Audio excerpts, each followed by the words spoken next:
Wouldn't it be great to know who called, when they called, did they leave a message, and be able to contact them straight back at the touch of a button? Let's take a closer look at the personal messaging feature on the PCS handsets. I've now returned to my desk and I'm immediately informed that I've got a message waiting for me by the blue flashing light here and also the red overlay there. So by going to the envelope key, I can then see that I've now got a voicemail waiting for me. I can press the button. Hello, Graham. Great news. I've got the order. Give us a call back and we can go through the details.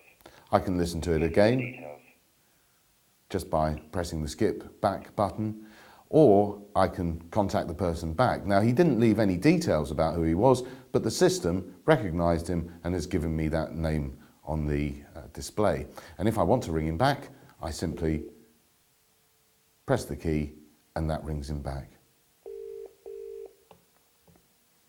Going back into my personal messages now, I've got other messages here with different icons showing that I tried to call Jeremy but didn't get through in that instance. Same with Harold Watkins, and I received a call, had a successful call with Greg Evans and Harold Evans earlier on today. But I actually said to Greg that I would call him back later on, and simply by highlighting his name, going to the choose button, I've then got a range of numbers to ring him on, and although he rang me on his mobile, I know that he's going to be at home by now, so I'll call him on that. Very quick, easy, flexible access to multiple different numbers. Let's look at, in a little bit more detail around that voicemail message and what we can do with it. If we go back to Jeremy Leaf, not only can I listen to that message. Hello, Graham. Great news. I've got the order. Give us a call back and we can go through the details. But I can also share it with colleagues. By forwarding, I can then go to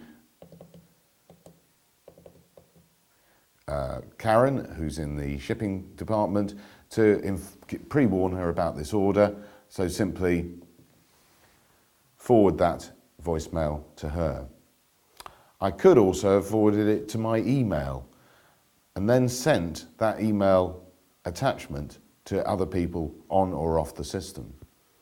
To improve the effectiveness and efficiencies to be gained from personal messaging, we allow different greetings to be recorded. Under the envelope icon, we can access our permanent greeting. This is the greeting that's there in place all the time and defaults back every night to be your greeting on the system. However, there are some days where you might want to leave a more specialist greeting to inform callers of exactly what you're doing. In this way, we can go to the daily greeting button. You're through to my personal mailbox. I'm unable to take your call at the moment, but leave a message after the tone. But I would perhaps prefer to say, speak greeting after the tone. hello, this is Graham, you're through to my personal mailbox. It's Friday and I'm out of the office until the early part of the afternoon and will be unable to return calls until that time. Thanks for calling. And I stop the recording, and that will now be played for this day. Tonight, it will be replaced again by my defaulted permanent greeting. Personal messaging also gives you personal memo. Under this key, we can record quick reminders that we can listen back to later on in the course of the day. For example, don't forget to do the sales figures before 5 o'clock.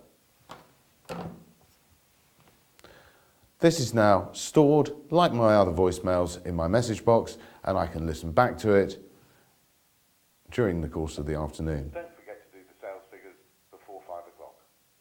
And of course, that could be forwarded to colleagues in the office, or indeed sent via email to people outside of the building.